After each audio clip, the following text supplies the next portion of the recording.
It is a great pleasure that we are here with performer, writer, journalist, publisher, radio host, punk icon, Henry Rollins. Henry, thank you for joining us today on the Last Gentleman podcast. It's a great pleasure. Not a problem. It's a great pleasure to have you here with us. We're both big fans. How are you today? Oh, very good, thanks. Wonderful. What part of the world is Henry Rollins in right now?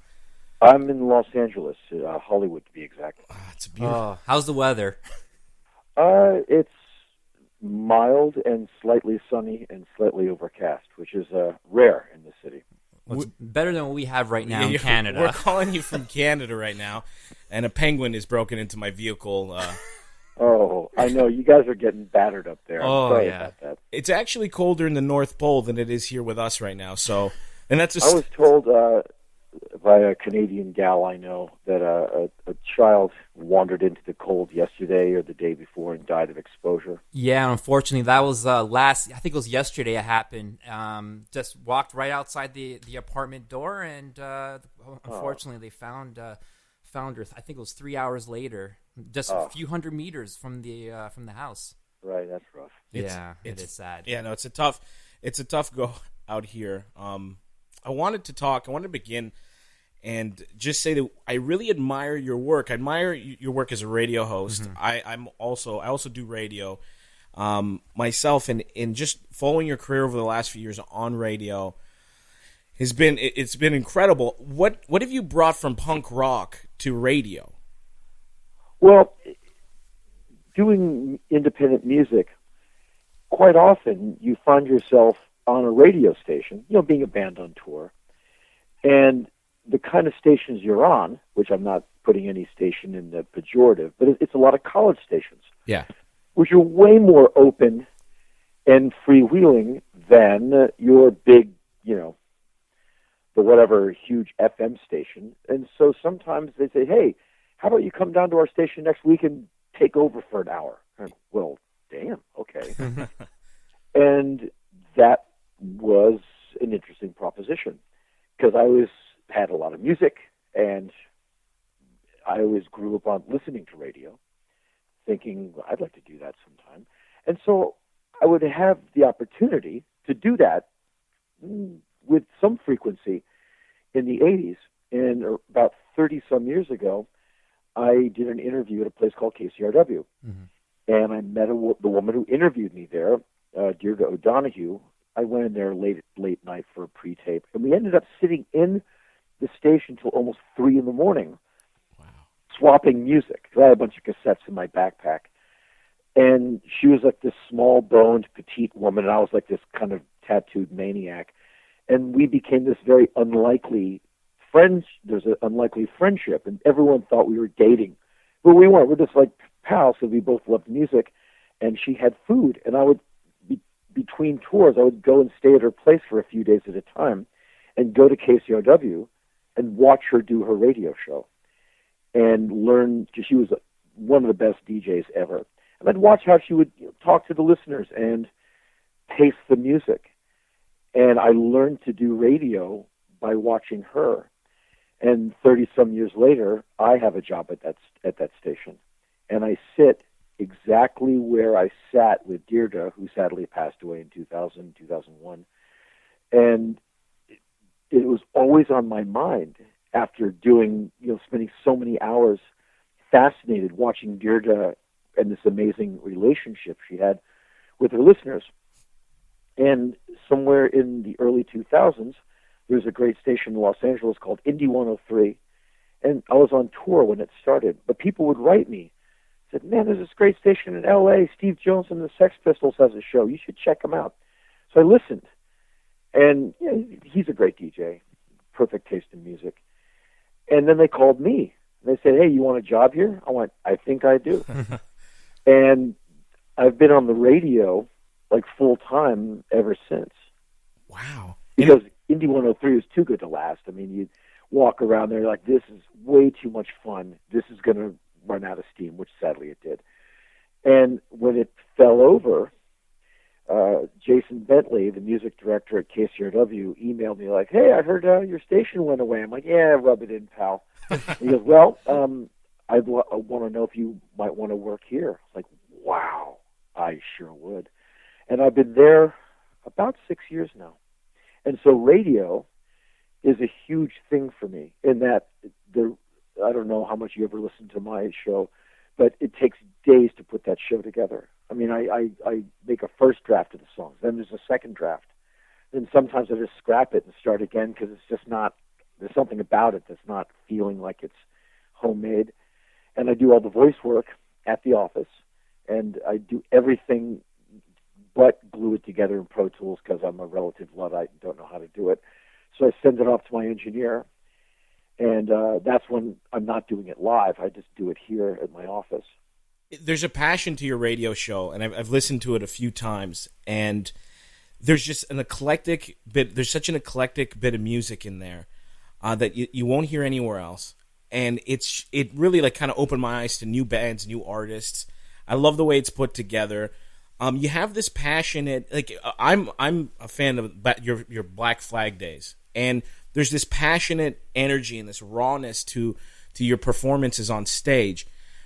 How does that go into radio? Because radio is usually something that needs to be kind of muted. You can't just scream into the mic. You'll peak it. I've blown mics in my station. It's one of those things where you have this like quiet rage about you on the radio. How have you had a problem ever like kind of going into radio? Have you ever freaked out on the air? Well, not in a bad way, but I yell all the time. It's fun. I was on the show coming up this Sunday. I set up a fake scenario with our station manager going to visit a dominatrix in Holland who has a fake ad on his website, which doesn't exist, that she will beat your ass, and I yell it as hard as I can into an SM7. But at KCRW, the mic preamps, the mic pre's are set for National Public Radio. Yeah. Hey, it's National Public Radio. Thank you so much for tuning in. So glad you're here. And so when I go, hey, the figure shuts down. It goes on vacation.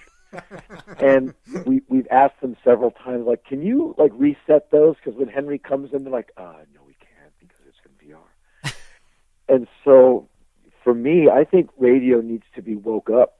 And when Jason hired me there, I said, I don't sound like all you guys do, because everyone on NPR is like, hey, we're so glad you're here. It's funny. I mean, they're the nicest people, but NPR, National Public Radio, as a whole, is something that eventually turned into a Saturday Night Live sketch. It was like, hey, I'm so glad you tuned in. And I said, I don't do that. And he said, oh, I know.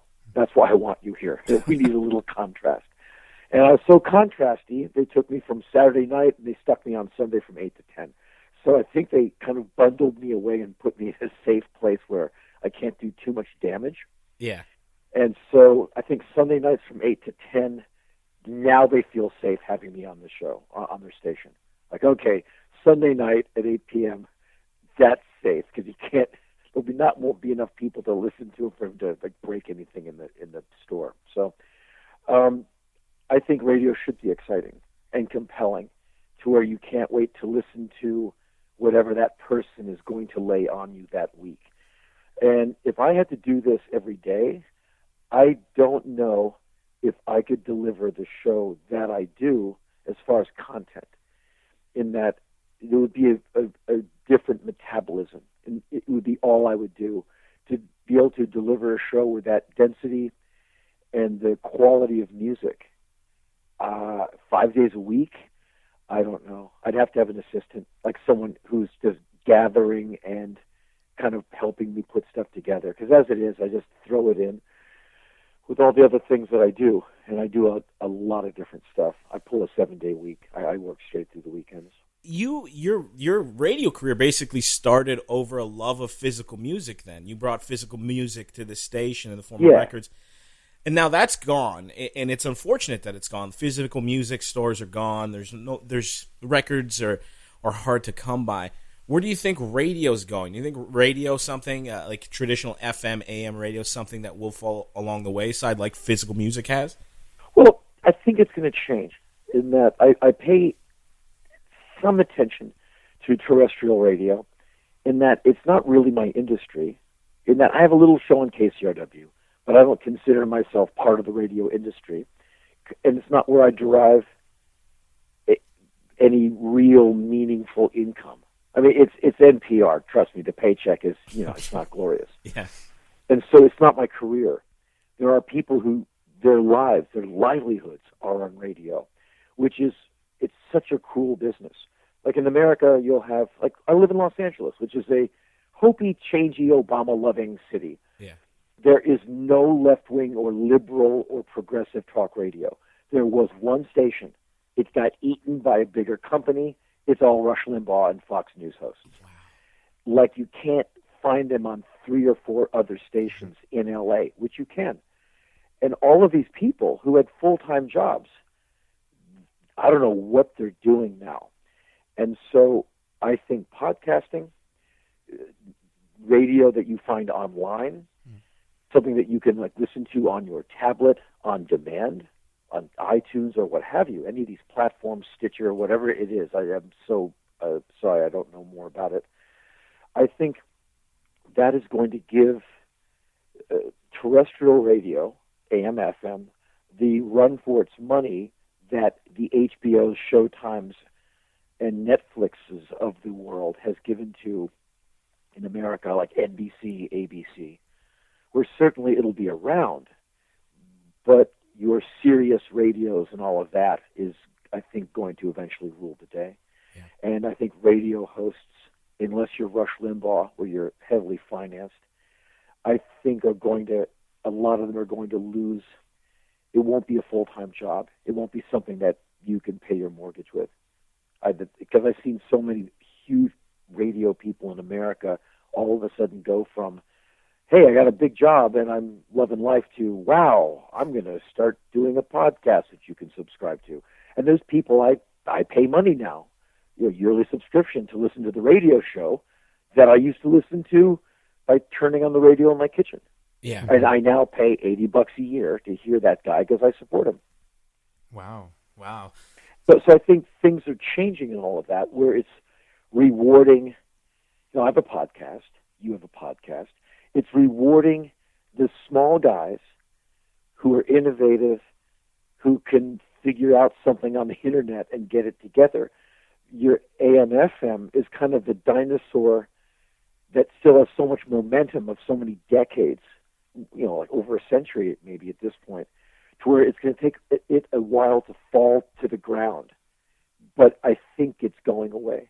Yeah, we agree. That's why Jay and I started this podcast. We admire how free you could be with it and how many people actually enjoy listening to what you have to say. And we've been getting pretty great guests, such as yourself, coming on the show. And it's really rewarding seeing all the positive feedback and the growth of the show. And it's just telling us, proving your point, there is an audience for podcasting.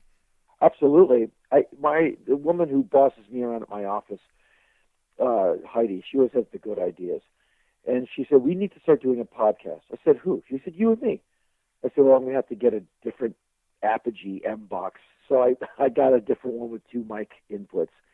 Took the lesson, learned how to use it. And the other day we did this, we just argue with each other for 30 minutes. We're always arguing. And we went to our internet lady who runs all our web stuff. And I said, can you post this? She said, oh, can I? And in 4 days, it got 10,000 listens. Wow. And so we said, well, we'll do one of those every week. And now there's 2 up. And it's on iTunes. We have our own page. This is like a week old. And this is Henry and Heidi. What's the podcast called? Henry and Heidi? It's called H&H, Henry and Heidi podcast. Yeah, and it's on iTunes now for free download and subscription. And you can tell by the way I'm speaking about it, I have not a frickin' clue what I'm talking about. I really don't understand these platforms yet. I leave it up to Lisa, who's been doing all of our web stuff for years and years. She said, I got this, don't worry. I can compress the file. I can just send me the WAV file, and I got it from here. So we leave it in her good hands. But I'm getting flooded with email, basically, love the podcast. Please don't stop doing them. It's about time. And this is just an idea that Heidi came up with. And so I do a lot of podcasts these days. And I was just on Jay Moore's podcast for the second time. And I said, so how does your thing do? He said, are you kidding? People want content. They want to be in their car driving down the road, not listening to the one song they like, the two songs they hate, and the three songs that they're indifferent to. They want to customize their listening environment. And I totally get it, because I don't listen to much music radio because I have a record collection. Yeah. And life is short. And so I don't want to listen to the two songs that are like, I want to brutally and with a great amount of prejudice customize my musical environment. I buy a lot of records, and I want to hear all of them. And I try and listen to 5 records I've never heard every day. Unfortunately, in Canada, we have this governing body called CanCon, and they enforce a rule that Canadian radio needs to have about 50% Canadian content by law on it. What ends up happening, though, is our rock stations play Nickelback all day long, regardless of whether Canadians want to hear them or not. Mm-hmm. So we're just... I feel your pain, but there's something I like about that. Like when I'm in Australia, I do, a show on my own. I'm on stage by myself. And I broke into venues of a certain size where now the whole thing changes. And I now have to be in accordance with the law of Australia. And this used to happen with me when I did music there because I played big places. But for every American you have on stage, you must have an Australian. Yeah. And that happened as soon as I started touring Australia doing rock and roll. They said, well, we need 4 Australians on stage. But I don't know why, but I immediately liked that. I was like, yeah. And let some hardworking Australian artists get some exposure and a paycheck too. And so now when I do Australia, I travel with a comedian. The same guy. We basically tour together every time I tour Australia. And he's a wonderful guy. He's ridiculously funny. Like, he's hysterical. And we're now almost a double act. Like, we're not on stage at the same time. But he's someone I can stand and who can travel with me, who's not driving me crazy. And people like him. And he's just wickedly funny. And I'm not necessarily a comedian, but it is an Australian on stage. So initially, I like the idea of Canada saying, hey, we've got rock music too. Don't sell us out for nothing but a bunch of Americans and Europeans. Yeah.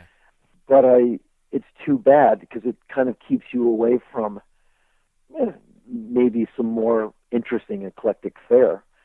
But here comes the podcast to the rescue. I mean, I think you can work around the relative stodginess of the 50-50 Canadian other acts thing. And maybe CanCon, maybe that's one of those things where 10 years from now, that's going to be a relic. Yeah. Where it's not even going to be your mama's radio. It's just going to be nobody's radio. When did you translate, when did you transition from punk musician to spoken word artist? I was doing both at the same time. I started doing talking shows while I was in Black Flag. And so Black Flag tour would come to an end. I would just turn around and go right back out and hit some of the same venues on my own. I would like about face and return to the road in the Black Flag van. I would just rent it from me and take out our sound man who's, between tours. He's just starving like me. So I said, hey, Dave, you want to go out and drive the van and do the sound, and I'll pay you what you were making, 2 weeks ago when we were getting punched in the face on tour. And he said, well, yeah, better than what I was going to go do. And we would be back heading east within 10 days of the tour being over. And that's how I started doing it. And then that band broke up, and I started another one. And then it became way more shows. And I do about 70, 75 shows with the Rollins band, and I would turn right around and do the whole lap now around the world, Europe, America, Australia, New Zealand, Canada, by myself. And so I'd be touring, 11 months at a time, come back to a bunch of unpaid bills, and go right into band practice to write the next record. And this kind of oblong circle would start again of write, record, tour. And I did that for years. And so I've been doing the talking shows for, 30, 32 years or so. Wow. And I got it, now with Black Flag, you're there. Your audience is towards the end of Black Flag, you'd have an audience that was, I guess, a little aggressive towards you. You talked about being burned and punched and hit. But that happened throughout the time. But towards the end of Black Flag, the audience got very angry at the songs. They didn't like some of the songs. Not for content, not because of the lyrics. They just didn't like them because they weren't fast. And these are, written by Greg Ginn, the guitar player. But since I'm the cute one of the band, I don't know, but you take it out on the singer because somehow I did this. Yeah. And I wanted to explain to them, hey, I'm the one out of a 10-song record. I'm getting 7 lyric sheets handed to me by this guy. You don't like the music? Talk to this guy. Save the ashtray. I wouldn't advise throwing an ashtray to anybody, but don't throw them at me. Write him the angry letter. And so there was quite a bit of hostility exacted towards the band at all times. I mean, it was an aggressive time, and we seemed to bring out a reaction in people. Go ahead, proceed with your question. Did that happen at the spoken word events, though? No. Okay. Wow. It's just such a different setting. I mean, and I'm not saying anything that in my opinion, I've never said anything willfully provocative in my life, in that I wouldn't say something that I didn't believe in just to get a rise out of you. Like a shock jock might do. Like, why'd you call all those women those names? Oh, I don't really think that way. I just get people riled up. That's not interesting to me. Yeah. Because you're not coming from something that you're being real with. Now, in America, I've gotten some hate mail from things I've said. Get out of my country. Why is the guy so angry? Because I'm in favor of marriage equality. And that offends his some sensibility of it offends his homophobic sensibilities, and I'm not being that. To me, that Bill and Tom should get married if they want. That to me is not controversial. It's the First, Fourth, and 14th Amendments of the Constitution, and so I never quite understood what all the aggro towards Black Flag was, but we got it, and quite usually when things were thrown, it was usually thrown at the singer. Lighters, cigarettes, ashtrays, pint mugs, fists, with rings, feet, boots. And from my collarbone up, well over 30 stitches. Wow. And then all the cuts that didn't get stitches. The concussions, chipped teeth, scars on my lips, eyelids, or eyebrows rather, from where the fist hits the eyebrow splits open. I have all that. What kind of health plan did Black Flag have? What kind of what? Health plan. Oh, here's the health plan. You'll laugh.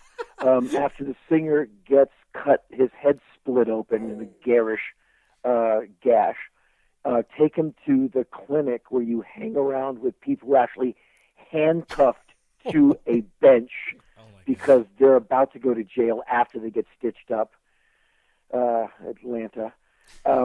Get stitched up, write down fake information on the bill. Oh my. And, you can bill me. I live in Texas somewhere. And just run. Wow. Because we didn't have the money to get old Henry sutured up. And thankfully, if I ever got busted up in Europe, they would we're Dutch. Here, we'll glue you together for free. Yay!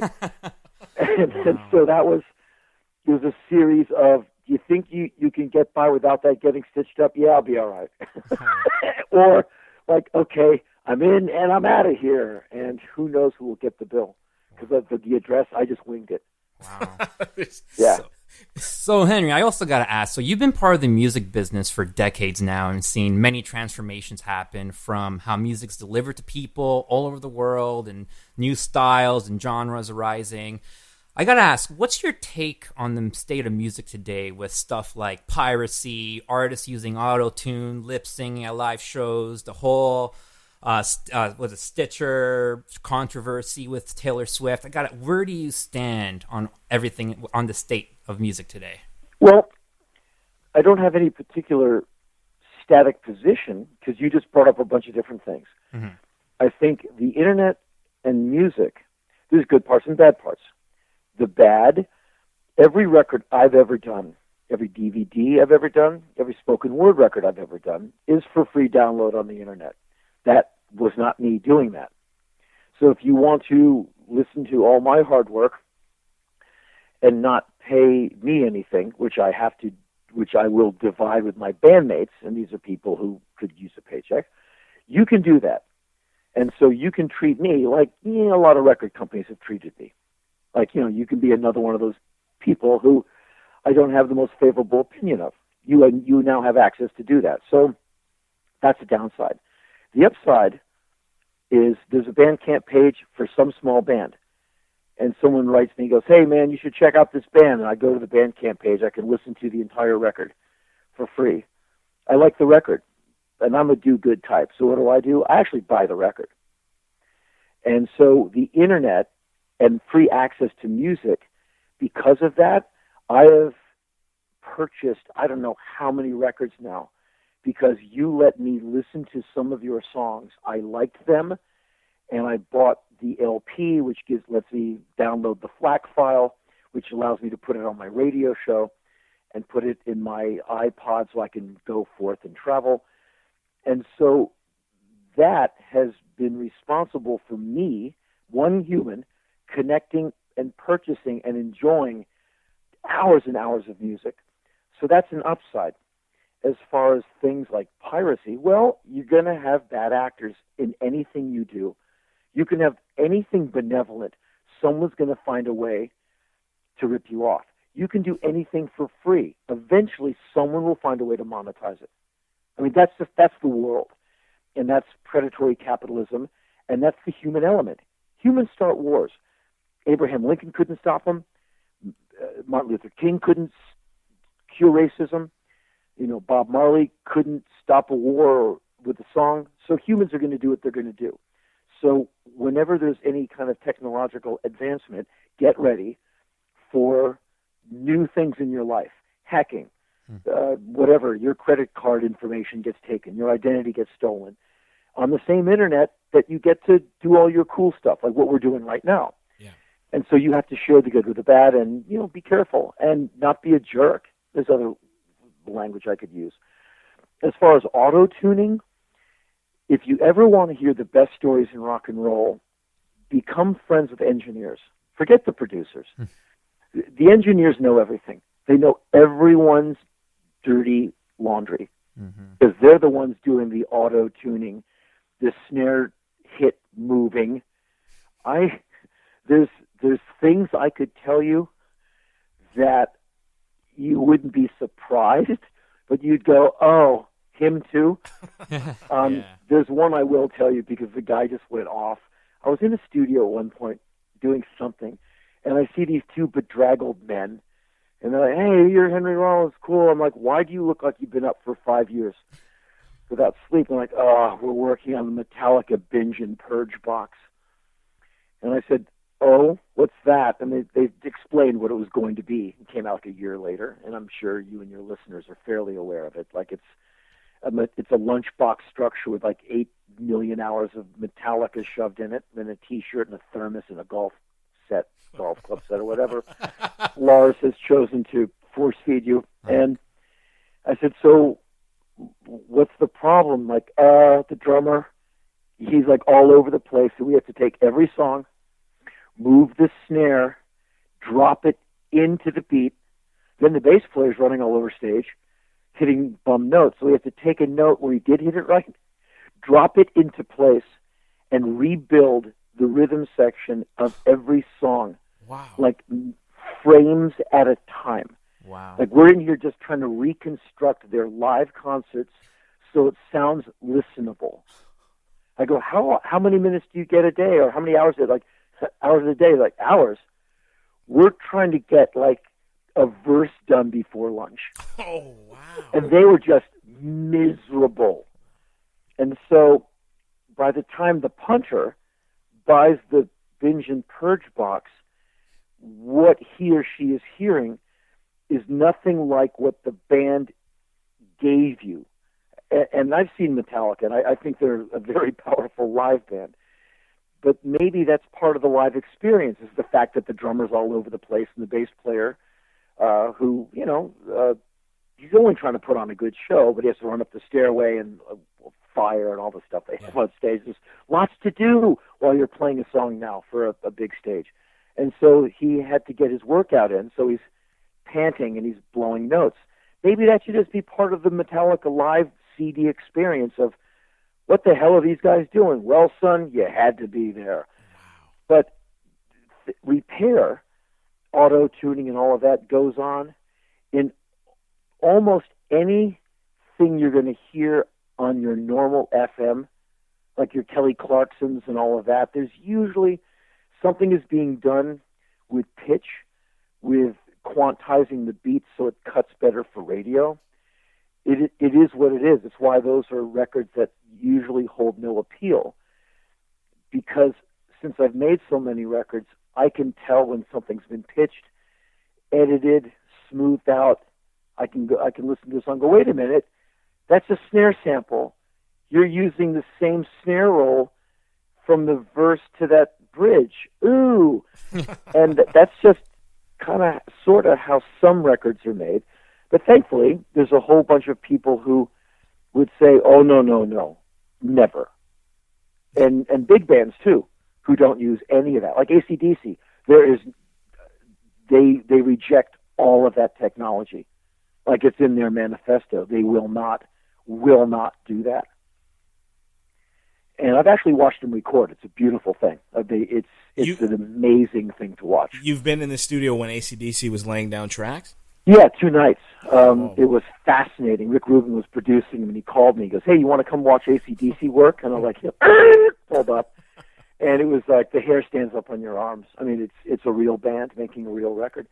And so you, the listener, with your refined ear, you will have to be responsible for your listening environment. If something sounds like it's not passing the smell test to you, stop listening. Yeah. I mean, and that's it. You're not helpless.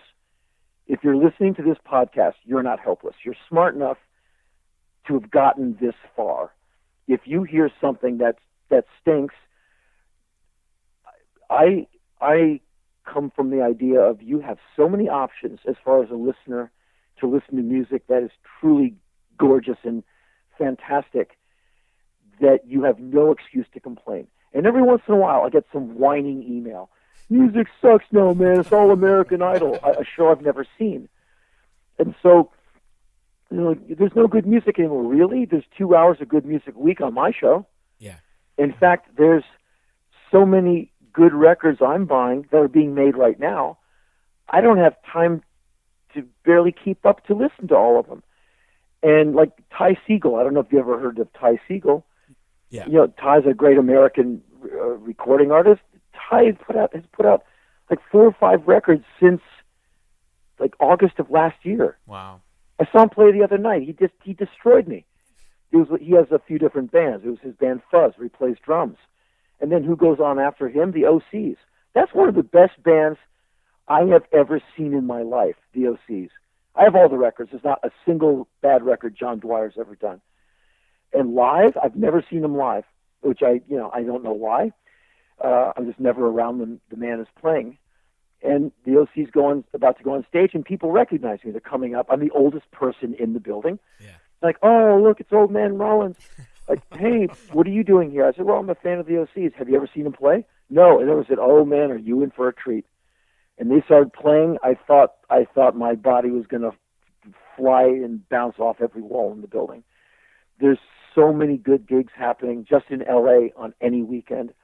There's so many great, crazy, noisy, innovative, passionate bands making records with just one take, no pitch correcting, no nothing, records that you will play over and over again and kind of be astonished at how rock and roll is so not dead, how music is so far from being over.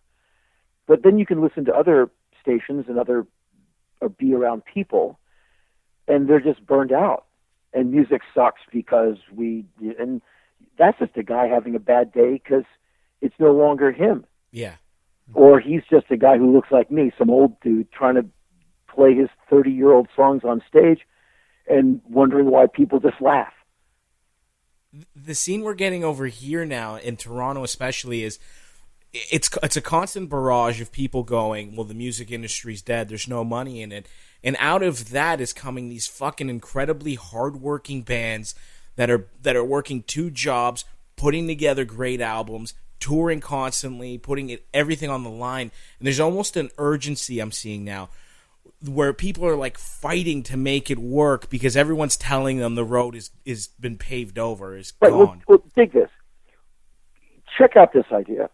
What if the major label paradigm was wrong-headed, racist, sexist, exploitive from the get-go, and now, thanks to punk rock, independent music, and now in this day and age, podcasting, smart people able to figure out a cell phone and do cool things with it, etc. Yeah. What if that whole idea is at least 30 years dead, and we should stop listening to these people full stop and pay more attention to the band who works 1.5 jobs, plays on the weekends, and maybe that's really how it always was, and everything else was artifice, hubris, arrogance, and ego. And who got the smack in the face? The bands. The bands always get screwed. Yeah. And maybe it's time to throw the entire idea out and say, okay, music is now it's maybe a lower income thing for a lot of bands. But if I keep going to the shows, if the guy puts out his limited edition 500 LP thing because that's all he can afford, maybe I make a point of buying that record when I go to the gig to support this person so I can go see him or her play next year, where you almost become an investor in that person's career. Yeah. Like, I get a lot of records sent to me for free by these little labels because I play them on the radio. I'm in cahoots with them. I am campaigning for them. And that's my radio show is all about microscopic labels quite often. And sometimes they send me records for free because I bought the first 20. Yeah. And that's cool because I flip them right to the radio. They're on within 3 days. I put them on the radio show. But I also do a lot of record buying from these labels, like Feeding Tube, an amazing record store / label that has Thurston Moore from Sonic Youth and the great music writer Byron Coley, I think, are part owners. Yeah. They also pick the music. And this is like LP runs with hand silk screened covers, limited edition, not even limited edition. It's not even like it's going to be a rare record. They only made 300 because they're hoping to sell 80. They send me records fairly frequently. But I listen, I love that label. I'll turn around, go right back to the website and buy the other 4 they just released that they didn't send me, not really knowing what I'm getting. And not every single record of theirs is I'm going to play again and again for the rest of my life. Yeah. But I support the label. And I do that with labels all over the world. Where there's a few labels, I just have a standing agreement. One of everything you make, and just box it up and bill me, hit me with a PayPal invoice, and dude, I'm just going to buy one of everything on your label. Wow. Without There's even a label hearing called it. UTECH, UTECH. Wow. The guy's a designer, so the layout is his big thing. So he lays out these beautiful records, and the music is like super eclectic, Scandinavian noise drone, or like avant Japanese guitar, Oh. And I have a standing deal with Keith, who owns and operates the label, and I've had it for years. Like, Keith, one of each in each format. Like, if there's a CD LP release, I want that one and that one, and just bill me. And we've been doing this for years, and I'll get this, hey, it's Keith, I'm sorry to bug you, can I get $40? I'm like, yeah, man. Wow. I PayPal him, and then a week later, I get this package of jams from UTECH. And this is and not everyone, obviously, can sustain this kind of metabolism or fiscal devotion, but this is me campaigning loudly and vigorously for this different way of rendering music to you and me and everyone else, to say this is the new way to go. And let's vigorously support these bands who all have day jobs. Like Keith has a full-time record label. He works for a living. This is what he does on the weekends with his good wife who helps. And all of these people are working, this one, and this one, and they have a band. Hardly any of these people are sustaining themselves full-time with music. And maybe that's a rarer thing. Maybe you shouldn't look to music to be that I'm going to make a living off doing music. Maybe you shouldn't set your sights on a make or break with that. Get a job and allow yourself to have the music as well, so you can be a creative person and be able to pay your rent and not necessarily put all of your chips on, I'm going to be, name whatever popular person who can sustain themselves from entertaining, because the numbers are against you. There's a lot of people in bands. Very few people can pay their, what it takes to get through life by just doing their art. And when you really look at it, there's not many people at all who live sustainably just from their art in 2015. And so maybe it's time to throw out the old idea and relegate it to people like Elton John, Black Sabbath, like an artist who just happens to have, or, to be fair, Nickelback, who sells incredible amounts of records. She's a as gigantic. far as industry standards. Millions. They sell records like people used to many years ago. Like selling 1 million records in America in the 80s and 90s was no big deal. Truly. Like a metal band would have 2 hits on MTV, like Jackal. Remember the band with the chainsaw? Yeah. Okay, not a bad band. It's just, it is what it is. That was a platinum band. That was a gold record band for like 2 years because of all that liquid money. Bands don't do that anymore. That's just not happening unless you're Kanye West, who I've never heard, or whatever one of those big artists is. Nickelback is kind of a woolly mammoth in that they still are able, I don't know about right now, but have sold unbelievable amounts of units. It's more of like wow, are you an 80s band? I mean, they sell like Def Leppard in that it's not that hard to watch that band move 500,000 units out the door, where for 99% of any other band, that is a modern miracle that probably won't happen. I try to tell everybody that I can to buy as much music that you like as possible, because nowadays people are illegally streaming it or downloading it, or they have these services where they can just pick up music and no one knows. But nowadays that people are putting out people are moving so few units. If enough people buy an album, it could really change a band. And I'm not talking 1 million units. I'm talking an extra 10,000 copies being sold is the difference between a band. And you keep that, basically what we have been saying for the last 10 minutes is you got to stand up for the music. You have to put your skin in the game. Truly. I mean, you like this band, show it. Yeah. And there used to be a campaign by major labels, like if you play it, say it. And they would put that sticker on their major label record. And I always felt like you don't even love the music you put out. You're just capitalists making money. But in the independent punk rock world, that really should be the message. Like if you like this band, report to the merch booth as soon as the show is over and buy the tour-only CD. For stuff like that, man, I am like on that stuff. I actually position myself at the encore so I can be first at the merch table, because if there's one left of something and I don't get it, I will lose sleep. Henry, you got to pull your weight a little better. and because A, I want to support the band, and B, I want to hear the rare thing that they only made 20 of. I'm that guy. Mm-hmm. But if you get into that idea, and I see so much camaraderie at shows now. I go to gigs all the time, where it reminds me of gigs I did when I was young. Like the other night, I was at this bar where Ty Segall and the OCs are playing for free. It's a free show. Yeah. And by the time the bands are playing, it's like 10:22. Ty went on stage. There's no stage. There's a corner of the bar. the place was like, super packed. But Ty and all the people in the bands walked through the audience without anyone going, "Oh my God, you're a rock." They're just like, "Hey, Ty, you're just kind of one of us," and it's a more friendly group of people you would be hard pressed to find. And you see what the music does. It brings people together. It makes people really sociable and friendly. And you would go to see these bands just to be around the niceness of the people.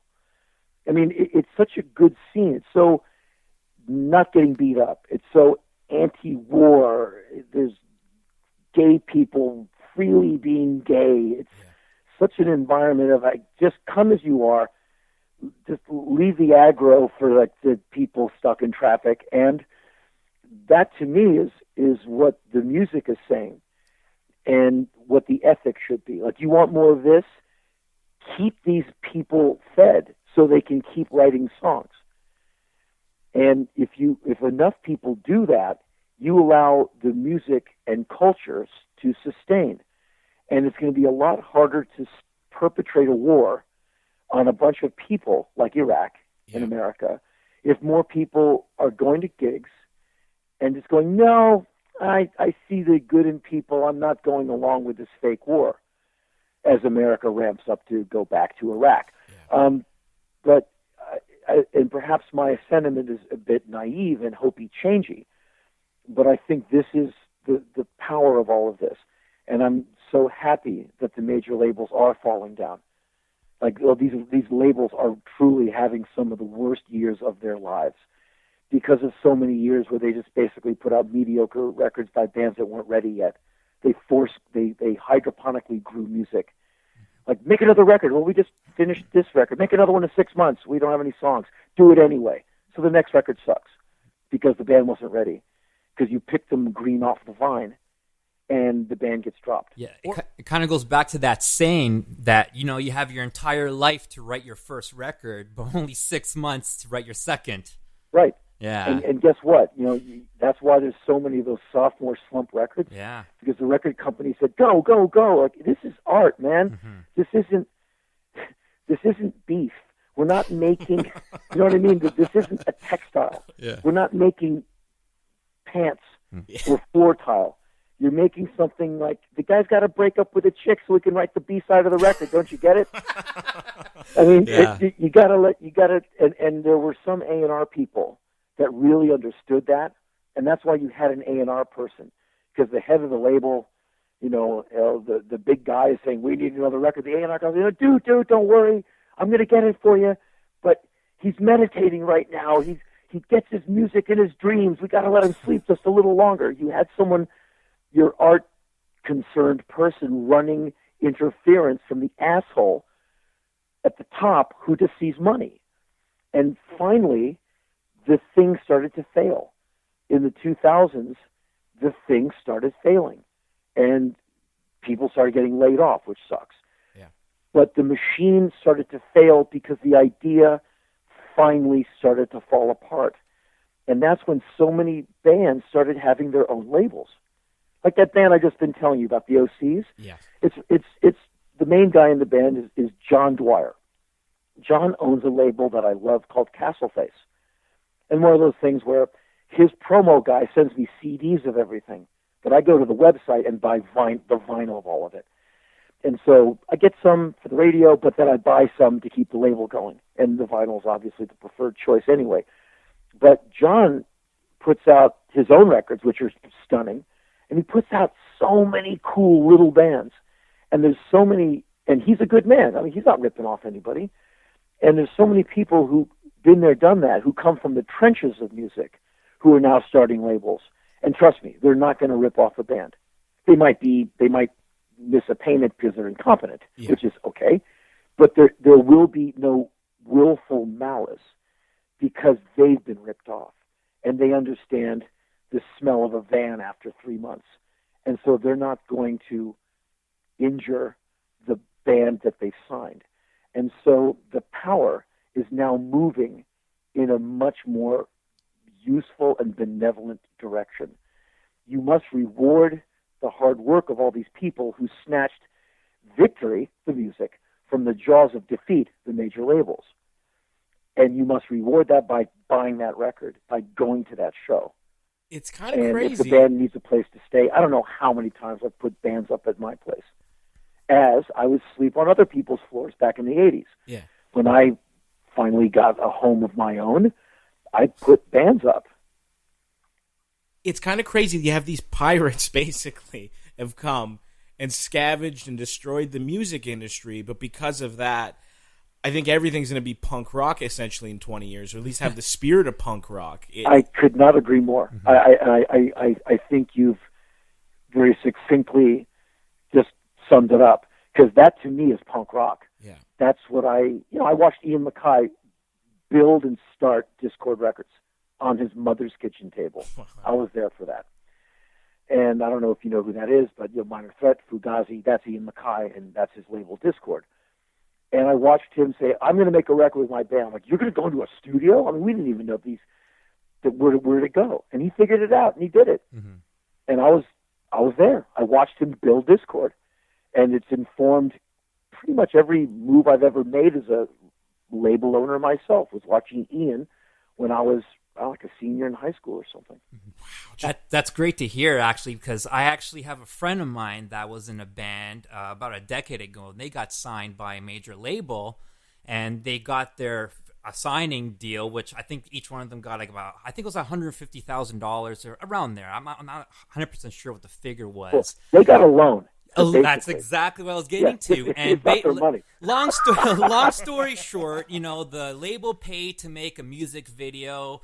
They didn't do too well, and pretty much the label dropped them. And now I know the lead singer somehow the label had some kind of legal mumble jumble in the contract. Anything he writes now, and if he makes money, so the label will get it. Yeah, they have a lien on him. It's so sad, and this guy has so much talent, but now he has handcuffs now. Well, in a different time, it was called slavery. Now it's just called a record deal. It's sad. It's sad.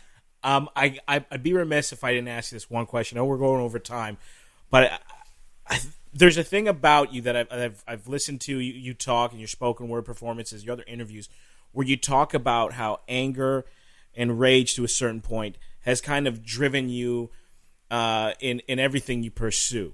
And for most of my life, and I've been told, like, you have anger issues, and you hear that all the time. There's anger management courses, there's anger problems. It seems like anger's been a problem, or anger is looked at as a problem in our society today. You've made it into something that's driven you to become successful in all facets. Yeah. What is it? What's the difference between an anger problem and someone driven by anger? Well, this entire phone call, this entire podcast that we've been doing together, which I'm quite enjoying, I've been angry with you the whole time. Not angry at you, but it's why I talk at this metabolism at this pitch. I'm a mad man. And all those things we just talked about with the music, that's an angry person talking to you. Yes. Yeah. So it's the anger that says, like, support these damn bands, man. Let's keep this party going. It's a frustration. That's frustration, dissatisfaction, and a general very healthy amount of rage that is communicating with you. I'm not a happy person. I'm really pissed off. But that compels me to do right and to do a lot. And so I'm not punching holes in walls and kicking dogs and cursing the darkness. I'm getting busy. And so my anger is more of a civic anger. Like, why did you just call that guy, what did you just call him? Like damn. Why can't Bill and Tom get married? Like, what's your problem? You're officially pissing me off, and now you have a problem. It's me, and I will guarantee you I'm a problem to you now, because I don't quit. And so that kind of anger, to me, is very productive. It keeps the blood thin. It's why I write minimum 1,000 words a day. Oh, wow. Which I do. It's usually just, some angry thing in my journal, but eventually I release on my own little book company, because it's a vanity label. But it forces my pen to the paper, which I will be a few hours from now. I will be burning it up again for about 3 hours. Friday night's a big writing night for me. And so it's anger that informs my travel. I just came back from Central Asia. I spent a month in Uzbekistan and Tajikistan and Kazakhstan and Turkmenistan to look at countries with appalling human rights records with presidents who are just bloody dictators as far as I'm concerned. Why did I want to go to freezing Central Asia? Because I'm curious, and my curiosity informs my anger, and my anger informs my curiosity. I'm not abusing people or substances. I'm reading, writing, processing, exploring, asking questions, and calling things out as I see them. And that's what anger instructs me to do. Some people's anger, sadly, it has them tell their kids they're stupid. I get those emails. Yeah. And beat up their wives or whatever. And that's not the good side of anger. But not that I'm a doctor, but usually that kind of anger comes from something else. Why the guy hit his wife? Well, we can just write him off as a jerk, and he is, but it's probably coming from something that is very sad, very awful that happened to him. And so anger is a very dynamic thing in that there's good anger, which has a president or a leader going, nope, this time I'm standing for peace. Yeah. And he gets bucketed by, whoever else. And then there's the anger that is domestic violence or, murder or whatever. What I think that the real point is a profound lack of satisfaction is sometimes a good thing. Or having satisfaction, the state of being satisfied, being merely a transitory state. For me, satisfaction, I finish a show, on stage, I walk off stage, I have 2 minutes of euphoria. I took the stone, I got it to the top of the mountain, and I didn't screw it up too much. I give myself about 120 seconds of like, okay, whew, I just did that. Okay. And then I'm like, okay, shower up, let's go. On to the next thing. Wow. Where someone ran behind me and just wiped out the 2-hour equation that took 4 chalkboards for me to furiously chalk up. I turn around, I'm like, oh, it's empty, which means I have another show tomorrow night. I have to rebuild the sandcastle because the wave just knocked it down. Like, okay, I'm back at the bottom of the mountain. Thankfully, I really loved going up that mountain. But for me, satisfaction is, and just, I think a lot of people spend their lives in a mode of self-gratification and self-satisfaction to where they're not looking around. And that smugness that comes with it, that I'm okay thing, I think it leads to a lot of bad guys getting away with things. Yeah. Like, how'd that happen? Because you took your eye off the wheel or off the road for quite a long time. No, I haven't. Really? Yeah, you do. And you're so into yourself, you're not looking around. And so I think the more you look around, you can see that all is not well. What you want to do about that, that's up to you. But touring the way I've toured, seeing things and experiencing humans the way I have since I was a teenager to now, I've seen a lot of, runaway people, convicts, met people in the Klan, people in white power organizations, hookers, killers, drug addicts, drug dealers, drug makers, white power, people. I've met lots of people, and I've heard a lot of opinions, and so all of that does not allow me to think that everything's okay, which leads to a lot of kind of gleeful dissatisfaction, like, oh, no. So I feel a need to call things out, and it comes from anger, and I'm just one of those people you can count on to be fairly pissed off about pretty much all the time. It's just amazing. When we got word that we'd be doing this interview, I was very excited, and then I started doing research, and there was the one thing that really struck me the most. You have a great career, but it's just beat into society that anger is something to be used at a detriment. It's a detrimental thing. It's a problem. You have to take pills for anger. You have to go and talk about your anger. You have to go and figure out your anger and remove it. And I've been trying to do that in my own life for a long time. The more I do that, the more dissatisfied I end up feeling. And a lot of people who share anger issues with me would express the same thing. But you use anger as like a tool. It's almost an energy, as Johnny Rotten once said, and you use it.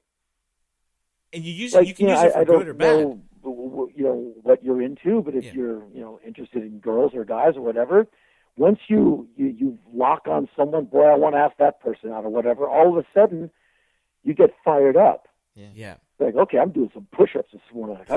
And you get all, now you're alive. Like you see, like in my life, the women I've wanted to be with or whatever. Like you see that, and all of a sudden you're like, okay, right, I'm getting up tomorrow morning. Like, and you're so happy, you're kind of angry. Like, what are you doing? Leave me alone, man. I'm thinking about this chick. You're like, okay, what's up with this guy? Well, you're alive now. Yeah. And there's an energy there, and it's not necessarily a bad thing. I think a lot of people, they have a job they don't like, and they've been there for 12 years. Mm-hmm. I've never had that. I've never had a job I hated. I've been in bands where I've wanted to strangle the bass player, but I've never had a job I hated. So that's a frustration I don't know, I can't speak to, because it's never been my ailment. But a lot of people, that anger, that office environment, that weird power thing that happens in the cubicles, I've never had to endure. But I've been around it, and I've heard people have vented to me about it. And people get drunk at the end of the evening. They go cool that off by taking downers. They take alcohol, which is a downer. It's a depressant. Yeah. So you're curing your depression or your anger with a depressant. And then someone says, you need to go to anger management. You have a problem. You need to take a pill. And the guy's still going to drink. So now we have two chemicals at work. You have alcohol pills and quadripan or whatever. And I'm not one of those types who's against medication. I'd be terrified of taking a pill for a mental condition. I wouldn't do it on a dare. I wouldn't do it to see what it's like. I would not mess with my brain in that way. Because people right now, I'm so mad, I don't know what to do. Do you go to a gym? No, but go get yourself a gym pass, find an instructor, and let that person give you a workout routine, because you need a place to go thrash around. Yeah. Go get yourself a YMCA pass and go do some laps in the pool. You'll come out a very happy, exhausted person. It could be that you're not getting on a bicycle enough, that you need to get a dog and start walking it 3 miles a day. You need to get out and you need to burn some calories. Your anger is coming from the fact that your body is basically a champion racehorse, but you're treating it like a milk cow. You're not moving enough. And so I think a lot of anger comes from the fact that most of us are city dwellers. We sit in traffic. We sit in front of a computer. We sit. We eat crap lunch. We eat a carbo-heavy lunch. We eat a huge meal at dinner, and we go to sleep on a full stomach. And we wake up at some odd hour to go to a job we frickin' hate. And how are you going to be cheerful after 10 years of that? Because you will die inside. You'll be the walking dead. And that makes you very cynical. Like, oh, that Obama, he's really, you obviously you don't read. Yeah. And a lot of people critique my fellow Americans, like, Americans don't read. And I'm very quick to defend Americans. Like, really? You want more Americans to read? Good, so do I. Why don't you give them more time to do that? Because Exactly. that's where you have to shut everything off. Why don't you give that guy a job where he doesn't have to have 1.5 times his working week to make what he made 10 years ago, so he can read? Yeah. You're creating an environment where no one reads. They listen to news and sound bites. Any prolonged discussion of any political point, foreign policy idea has to be relegated to 14 seconds. And now that's the modern metabolism where you listen to information in tiny little bites. So you will do no in-depth research on why there is ISIS. We got to kill them all. And then what? Well, okay. This, does any country have any responsibility for the genesis of a Muslim extremist group? No. All Muslims are bad. Really? You're going to go into battle with that? Boy, you're never coming home. Yeah. And why don't you know more? Because a lot of people, they simply don't have the time to sit down and get a clue. Because now they're on the hamster wheel running faster with more desperation than their parents were. Do you think that's the plan of the government to make Absolutely. No, not the government. The governments are now corporations. Oh, and true. So now the government is now basically at the beck and call of the corporations. And so in my country, we had a big argument over minimum wage. And people fought raising the minimum wage. The government, big government's coming in to raise the minimum wage. Big government is trying to protect these poor, squishy human beings from you giving them 35 cents an hour. Because there's employers in America who want no minimum wage whatsoever. It's my company. I should be able to pay you whatever I damn well please. And a lot of companies will tell you that's what it should be. The government's saying, really? Because last time we tried that, you had 5-year-old girls smashing their fingers in the machines, and Roosevelt came in with the Fair Labor Standards Act, gave you a 40-hour work week, time and a half for overtime, and abolished child labor. And the kids didn't get their little fingers smashed flat. But people in my country, at least, want to bring us back to that. They call that the good old days. In Switzerland, I lived in Switzerland for a little bit, and they had this. In Switzerland, everyone thinks Switzerland, the Swiss are neutral and they're pacifiers. No. Dude, there's no minimum wage at all in Switzerland. And again, I'm not saying it would work here if they just took the minimum wage out, but there's no minimum wage in Switzerland, and because of that, the people in Switzerland, the guys that work at McDonald's, are making $23, $24 an hour. And guess what they do? They turn that money around and they buy stuff. Yeah. And they thrive. In America, I don't mind. I'm a friend of capitalism, but capitalism is a multi-headed beast. Yeah. There's benevolent capitalism, but then there's the capitalism that instructs me, the business owner, to make as much money as I can. And if I can do that by cutting your wages 7 cents an hour and reward my shareholders, my DNA instructs me to do that. If you grumble, you should probably just suck it up, Caroline, and work a little harder. Don't be such a pussy. Yeah. And that's the mindset of a guy, like who's the two angriest men in my country? The Koch brothers. These men with like $34 billion each. Yeah. Call my president a tyrant. He's a tyrant. Like, really? You have enough money to buy Uruguay and have me killed. Yeah. Where's the tyranny? I don't understand the tyranny that you're under. I don't get it. And these guys are so mad. They're mad at my president because he's a tyrant. He's a Kenyan trickster, socialist tyrant. And I've never seen angrier people than multimillionaires in my country. They're angrier than the people whose kids get shot by cops. Wow. Why, though? Truly. Because their DNA instructs them that they need another billion. And the only thing keeping them from that is the Environmental Protection Agency, the minimum wage, and me not being able to pay you 10 cents an hour and letting you figure it out how you're going to make that live. Because I need another billion.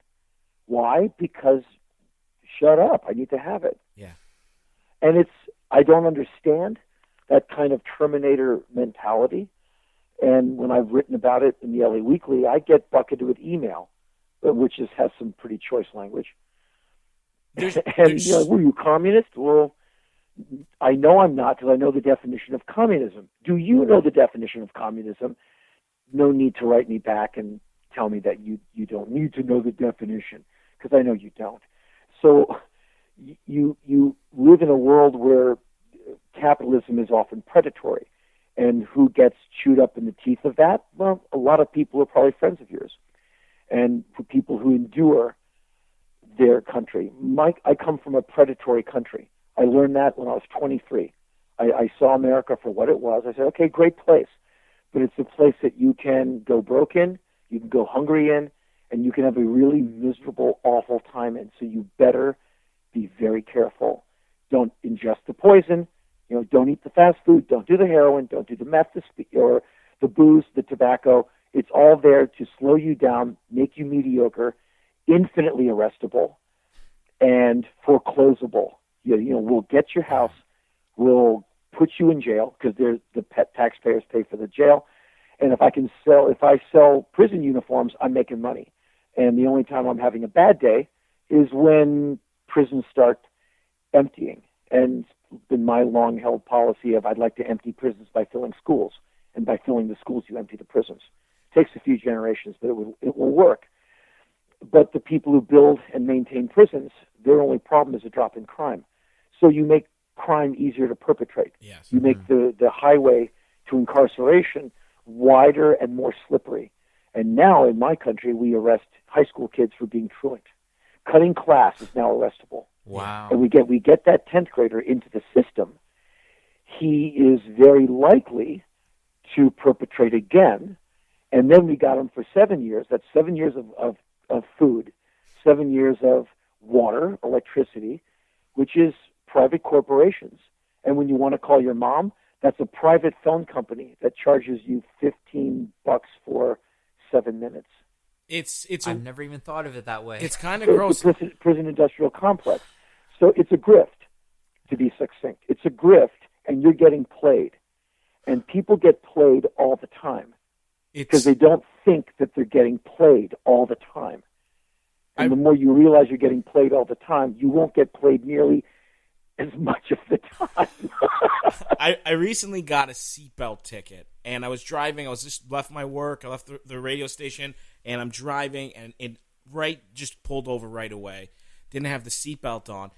And I told the police officer, I'm like, I don't wear seatbelts. I know it's dumb. I'm sorry. Just get it. You got to give me a ticket.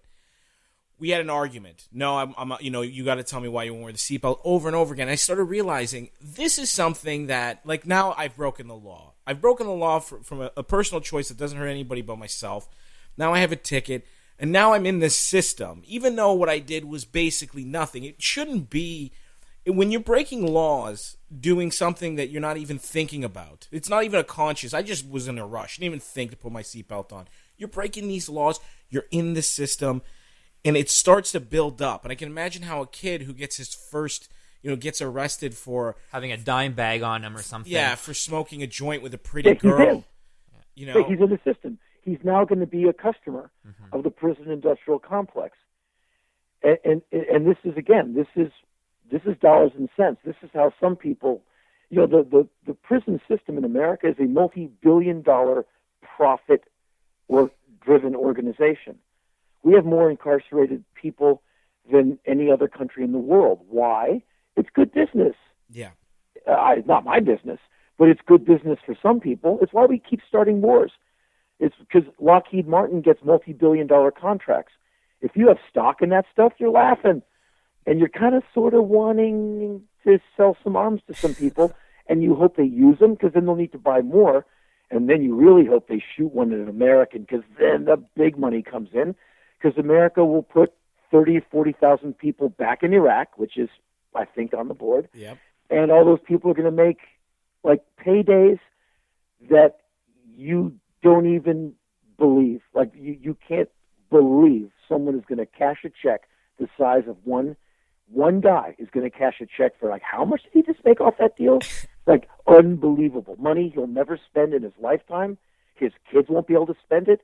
You can't even burn that much money in a day. Like, you lit it on fire. It was like Dick Cheney back when he was vice president. I think it was 2006, where the president and the vice had to disclose their income tax information, how much they made. And Bush put down like $8 million or $7 million based on some holdings he had and whatnot. And then Dick Cheney was in like $235 million because of dividends that he started to make off of Halliburton. Yeah. And I'm like... And he gets millions of dollars a year just to sit on the boards. Just to sit. He's like a chair at Halliburton. He's a chair at the Weather Institute, and that's all 6- and 7-figure checks. Yeah. When you're in that world, you're rewarded for your bravery of sending other people in to get blown up. And if you will cross that moral threshold, the money is plentiful. If you will basically be a serial killer, there is money for you at the other end, the likes of which people like you and me have no real understanding of that kind of wealth. The best argument I heard, or the best solution to war I've heard, was kind of a joke at the time, but someone suggested that to fix the issue of war, you should only draft people over 55 to go fight in a war, because they would be the ones asking the most questions. Like, why the fuck are we here? What are we doing here? Yeah, I'm cold. I don't like this food. No, it'd be great. It'd be hilarious. Yeah. I just cracked myself. Help. Okay, stop. Hold on. Can you put the gun down? We have a problem over here. This guy, he needs a nap. Yeah. No, that to me, that's perfect. Instead of sending these like young hard-ons into war, you like send someone like me. I'm 54. I tell you, I can't do stairs anymore. My knees hurt too much. That would be hilarious. The war would be over in about 20 minutes of a bunch of people going, you know what, I'm just too old for this shit. Yeah, they would stop the card game before that. Let's go watch Matlock. Here's like this one thing, the seatbelt thing. I really wish you would use the seatbelt. So when you have a minor traffic accident, like when you and I collide on the road, and you go through the windshield and you die, I'm not a murderer. Okay. And I don't have to live with that. I just have to, if you wear a seatbelt, it's just a fender bender, and we both get our fake plastic cars fixed, and we both laugh it off. Without the seatbelt, I mean, there really is a thing with physics and collision, and that's indisputable, because like physics never, ever lies. And your wonderful body going through a windshield, trust me, all your friends like you way better without 90 stitches in your head. Yeah. Don't worry, Henry. I've gave him shit for it already. Don't worry about it. A few times. I have to thank you so much for your time, Henry. You've been very generous with your time, and we really appreciate it. Not a problem. It's been Such a been pleasure. A pleasure and a fascinating talk. I will wear a seatbelt from now on. I'll give you that. As a favor to me. As a favor for you. We don't want angry Henry Rollins to be mad at us. Yeah, he was so mad. He told me to put my seatbelt on every time I go in my car. That's what I get a free bowl of soup for that. That's what punk rock in 2015 looks like, though. And there it is. Right? Yeah, it has to go to bed early. Yeah. Henry, where can people find what you're doing? Any plugs? Where can we? I love your articles in LA Weekly. Yeah. You can get those online. What else you doing? And where can people find you? Oh, HenryRollins.com. It's all there. I'm loath to promote myself, but if anyone finds themselves so interested, the obvious location is just my website. Are you on Twitter? Facebook? Yes, I am at Henry Rollins. Perfect. And I'm very utilitarian with tweets, so I don't want to be annoying. I usually just tweet when a new podcast is up or when my radio show notes for the weekend are up. Easy. But usually I try and leave people alone. So you don't tweeting. So you don't tweet pictures of your meals? No, I don't want to be one of those. All of this kind of media, I get kind of dragged to, and I'm loath to be the annoying person with social media. I don't think much of what I do is important. So some people I know tweet every 7 minutes, and I can't be that guy, to the point where I've gotten complaints that I don't tweet enough, which I think is one of the most faux complaints I've ever heard. So for me, it's usually 2 times in a 1-week period with the utilitarian show notes are up. And that's about it. And so I just want to be useful and not annoying. Well, thank you again so much. We're always looking forward to new episodes of your podcast, your radio show, and your articles. Thanks again, Henry. No problem. I'll see you guys down the road. All right, take care.